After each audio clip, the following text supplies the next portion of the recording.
Taking the first step is the key to change, and once action begins, fear and hesitation will gradually disappear, making the goal more attainable.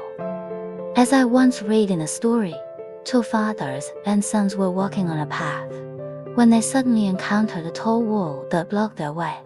Instead of thinking about how to cross the wall directly, the father first threw their hats and clothes over the wall. After throwing these items, they no longer focused on the wall's height.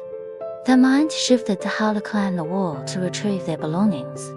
This story illustrates that when facing difficulties, we don't need to think about solving the entire problem at once. We can start with a small action and gradually move forward. Thus, we should not focus solely on the final result of a task, but instead focus on the small steps that can be taken right now. The first step may seem insignificant, but it is crucial for initiating the entire process. As soon as I take that step, everything else becomes easier.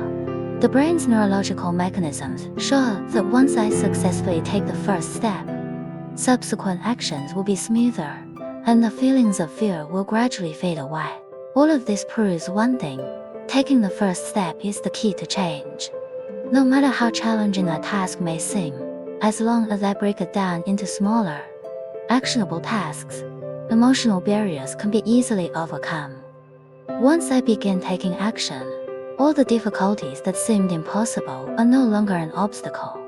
I can adjust, improve, and eventually complete the goal that once seemed unattainable. This is a conclusion based on neurological principles, and it is also an experience I have derived through constant practice and reflection. Only through taking action can we break through emotional barriers and achieve real change.